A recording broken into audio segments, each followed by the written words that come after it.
അപ്പോൾ രാവിലെ പാലുകാച്ചലിൻ്റെ ചടങ്ങിനായിട്ട് എല്ലാവരും നടന്ന് ചേച്ചിയുടെ വീട്ടിലേക്ക് പോകലാണ് കേട്ടോ. അപ്പോൾ ചേച്ചിയുടെ ഹസ്ബൻഡിൻ്റെ വീട്ടിൽ ഒരു 10 മിനിറ്റോളം നടക്കാനുണ്ടായിരുന്നു ചേച്ചിയുടെ വീട്ടിലേക്ക്, പുതുതായിട്ട് എടുത്ത വീട്ടിലേക്ക് കേട്ടോ. അപ്പോൾ ഞങ്ങളെല്ലാവരും വീട്ടിലേക്ക് എത്തിയിട്ടുണ്ട്. അപ്പോൾ വീട്ടിൽ കയറുന്നതിന് മുന്നേ വിളക്കൊക്കെ വെച്ചിട്ടാണ് അകത്തേക്ക് കയറുക ഇനി ചടങ്ങിനായിട്ട്. അപ്പോൾ ഇത് എല്ലാവരും പുറത്ത് വെയിറ്റ് ചെയ്യലാണ്. അപ്പോൾ ചേച്ചി വീടെടുത്തിരിക്കുന്നത് വയലിൻ്റെ സൈഡായെടുത്തുകൊണ്ട് തന്നെ രാവിലെ എഴുന്നേറ്റ് നല്ല ഭംഗിയാണ് കേട്ടോ ചുറ്റി കാണാനായിട്ട്. മുന്നിലായിട്ടൊരു അമ്പലമുണ്ട്, അമ്പലക്കുളമൊക്കെ ഉണ്ട്. അപ്പോൾ നല്ല ഭംഗിയുള്ള സ്ഥലത്ത് തന്നെയാണ് ചേച്ചി വീടെടുത്തിരിക്കുന്നത്. അപ്പോൾ ചേച്ചി വീടെടുത്തിട്ടുള്ളത് പയ്യോളിയാണ്, ഞങ്ങൾ കണ്ണൂരാണ് കേട്ടോ. അപ്പോൾ എല്ലാവരും ചടങ്ങിന് സമയമുണ്ട്, അപ്പോൾ ആ സമയത്തിനുള്ളിൽ വീട്ടിലേക്ക് കയറണം. അതുപോലെ പാലുകാച്ചലിൻ്റെ ചടങ്ങിനും സമയമുണ്ട് കേട്ടോ. അപ്പോൾ ഗണപതി ഹോമം പുലർച്ചെ 3:30 ആയിട്ടുണ്ടായിരുന്നു. അപ്പോൾ ചേച്ചി ഇതാ വിളക്ക് വെച്ച് അകത്തേക്ക് കയറാനായിട്ട് പോകലാണ് കേട്ടോ. അപ്പോൾ ഈ സമയത്ത് അകത്ത് ആൾക്കാരൊന്നും ഉണ്ടാവില്ല. അതുപോലെ ഫ്രണ്ടിലത്തെ ഡോറും ബാക്കിലത്തെ ഡോറും അടച്ചിടും കേട്ടോ.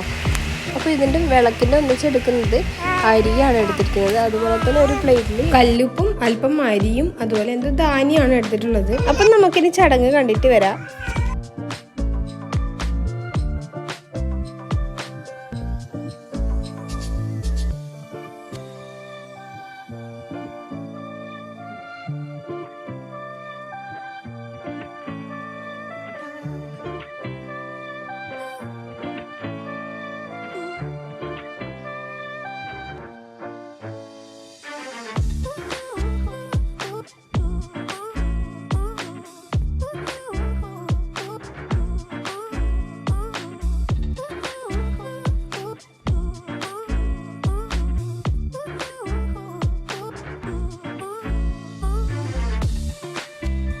അപ്പോൾ പാലുകാച്ചലായ ദിവസം വർക്ക് കുറച്ച് പെൻഡിങ് ഉണ്ടായിരുന്നു കേട്ടോ. അപ്പോൾ വർക്ക് മൊത്തം കഴിഞ്ഞിട്ടുണ്ടായില്ല. അപ്പോൾ 2 ദിവസം കഴിഞ്ഞാണ് ഫംഗ്ഷൻ ഉണ്ടായത്. അതുകൊണ്ട് അന്ന് പിന്നെ പാലുകാച്ചലൊക്കെ കഴിഞ്ഞപ്പോൾ തന്നെ വർക്കൊക്കെ ചെയ്ത് തുടങ്ങിയിട്ടുണ്ടായിരുന്നു കേട്ടോ. അപ്പോൾ സ്റ്റെയറിൻ്റെയൊക്കെ കുറച്ച് പണി കൂടി ബാക്കിയുണ്ടായിരുന്നു.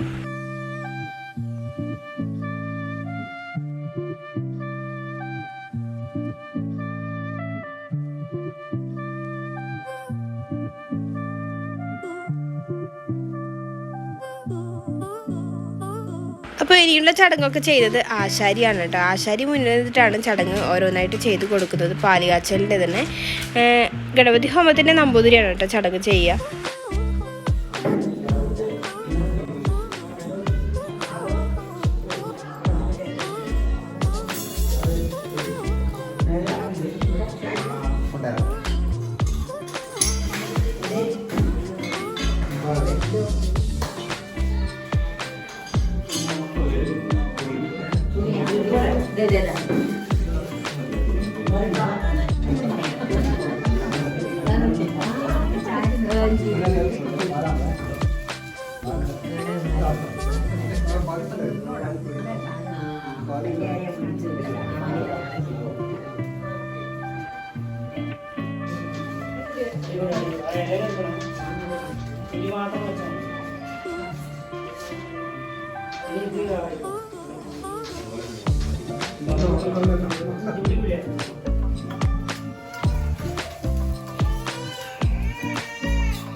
അപ്പോൾ പാല് കാച്ചലിൻ്റെ ചടങ്ങ് ഇവിടെ കഴിയാറായിട്ടുണ്ട്.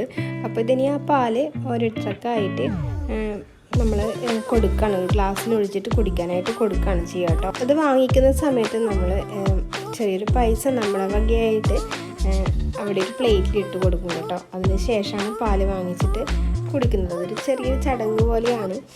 അപ്പോൾ ഇതാ കിച്ചണിലേക്ക് കൊണ്ടുവച്ചിട്ടുണ്ട്. ഇനി ഓരോരുത്തർക്കായിട്ട് അത് കൊടുക്കണം. ഒരു ബക്കറ്റ്. അപ്പോൾ എൻ്റെ ചേച്ചിക്കും ഒരു യൂട്യൂബ് ചാനലുണ്ട്. ചാനലിൻ്റെ പേര് വില്ലേജ് മല്ലു എന്നാണ് കേട്ടോ. അപ്പോൾ ചേച്ചിയുടെ ഹൗസ് വാമിംഗ് ആണ്. അപ്പോൾ ഒരു ഹോം ടൂർ പോലെ ഞാൻ മറ്റൊരു വീഡിയോ ചെയ്യുന്നതാണ് കേട്ടോ. അപ്പോൾ വീഡിയോ ഇഷ്ടപ്പെട്ടാൽ സപ്പോർട്ട് ചെയ്യാൻ മറക്കണ്ട. അപ്പോൾ മറ്റൊരു വീഡിയോ ആയിട്ട് ഞാൻ നിങ്ങളുടെ മുന്നിലേക്ക് വരുന്നതായിരിക്കും. അതുവരെ ടാറ്റാ ബൈ, സീ യു.